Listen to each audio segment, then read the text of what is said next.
Magandang buhay! Ako si Julie Rose V. Cañata at ang tatalakayin natin ngayon ay ang Chapter 2, Learning Targets for Performance and Product-Oriented Assessment. Dito na tayo ngayon sa overview.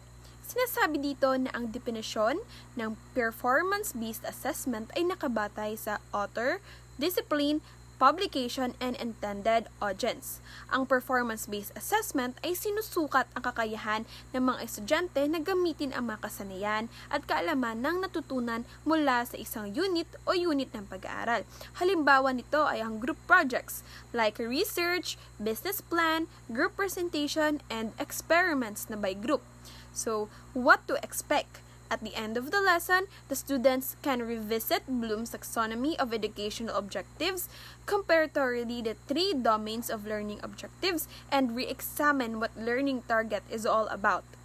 Dito na tayo ngayon dadako sa Bloom's taxonomy of educational objectives. So, what is educational objective? Isa itong maikling pahayag na naglalarawan kung ano ang inaasahang matutunan ng mga mag-aaral sa pagtatapos ng taon ng pag-aaral, kurso, unit, aralin, proyekto o panahon ng klase. Ang educational objectives ay karaniwang tinutukoy bilang behavioral objectives at karaniwang isinasaad gamit ang pandiwa. So, what is the most popular taxonomy of educational objectives? Ito ay ang Bloom's Taxonomy of Educational Objectives. Noong 1956, Bloom and David Cartwell came up with three taxonomies or learning domains to enhance a student's learning skill. Ito ay ang cognitive o knowledge-based goals, affective o affective-based goals, at psychomotor o skills-based goals. Kasama sa cognitive domain ang pag-unlad ng ating mga kasanayan sa pag-iisip ang pagkuha ng kaalaman. Ang affective ay tumatalakay sa mga damdamin, emosyon at saloobin. Samantala naman ang psychomotor, kasama dito ang pisikal na paggalaw, koordinasyon at use of motor skill areas.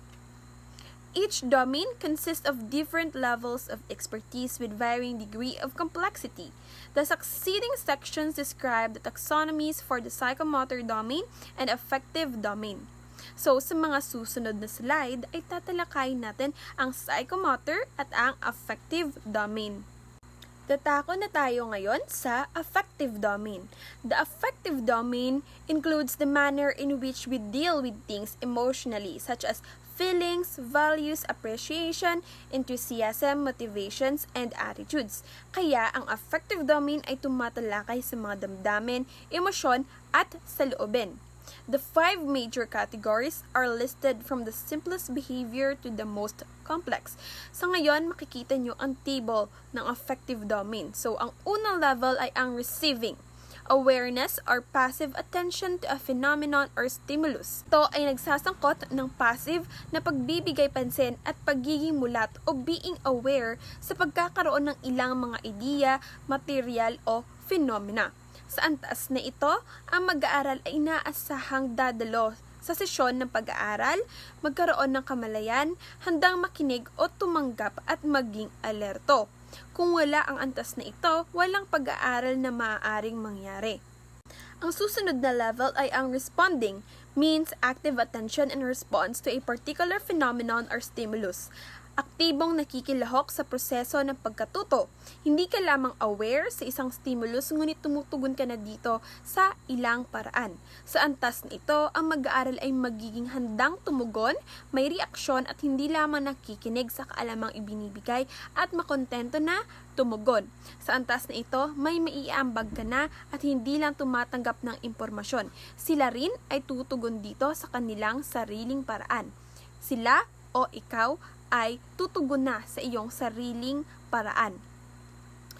Next level ay ang valuing. Attaching value or worth to a phenomenon or subject. Valuing may range from acceptance to commitment. Ang valuing ay nangangahulugan ng kakayahang makita ang halaga o halaga ng isang bagay at ipahayag ito. Sa antas na ito, ang mag-aaral ay maglalagay ng halaga sa phenomenon at strongly associated sa paksa. Kaya sa pagkakataong ito ay hindi lang pagtanggap ng impormasyon, kundi ito na ay nakakaapekto sa pagkatao ng tao. Ang susunod na level ay ang organization. Organizing values into priorities by comparing, relating, and synthesizing specific values. Ang ibig sabihin ng organization ay ang pagsasama-sama ng iba't ibang mga values, impormasyon at ideya. Pagkatapos ay iugnay ang mga ito sa mga health beliefs upang makagawa ng isang unique value system. Sa antas na ito, unahin na mag-aral ang iba't ibang mga values at lulutasin ang mga salungatan o conflicts. Binibigyan din rin ang prioritization at ang antas na ito ay napaka-advanced. Ang susunod na level o ang panguli ay ang internalizing values/characterization, having a personal value system that is now a characteristic of the learner. Characterization ay nangangahulugan ng patuloy na pagkilos alinsunod sa mga pagpapahalagang naisuloob mo. Ang level na ito ay ang pinakamataas na level ng affective domain. Ang characterization ay tungkol sa internalizing values. Essentially, o mahalaga na i-internalize mo ang mga values at hayaan silang kontrolin o gabayan ang iyong pag-uugali. Sa antas na ito o sa level na ito, ganap na maisuloob na mag-aaral ang kanyang mga values at kikilos na nang naaayon. Sa antas na ito ay ganap na naisaloob na mag-aral ang kanyang mga values at kikilos na ng naaayon. At sa antas na ito ay hayaan ng mag-aral ang kanyang mga values system na kontrolin ang pag-uugali at maaaring magpakita o mag-demonstrate ng kaalaman sa ibang tao. Tandaan na ang receiving ay accept knowledge o tumatanggap ng kaalaman. Responding, tumutugon na. Valuing, value it, marunong magpahalaga. Organizing, organize it in your mind. And characterization, let it become part of you. Hayaan mo itong maging bahagi mo. Iyon ang dapat natandaan sa mga level na nabanggit ko. Ngayon ay dadako na tayo sa psychomotor domain. Elizabeth Simpson built her taxonomy on the work of Bloom and others. Simpson's taxonomy has a focus toward the progression of mastery of a skill from observation to invention. So ngayon, dadako na tayo sa table ng psychomotor domain. So unang level ay ang perception, sunod ay set, guided response, mechanism, ang complex overt response, adaptation, and origination. Ang unang level ay ang perception. Perception is the ability to use sensory cues to guide motor activity. Ang perception o awareness ay nangangahulugan ng paglalapat ng sensory knowledge sa mga motor skills. Ito ang pinakapangunahing antas ng kakayahang magproseso ng sensory information, tulad ng mga bagay na nakikita mo, naririnig, naaamoy at tumutugon ng naaayon. Set, ang pangalawang level, the mental, physical, and emotional sets that predispose a person's response to different situations. Set, ang pangalawang level, the mental, physical, and emotional sets that predispose a person's response to different situations.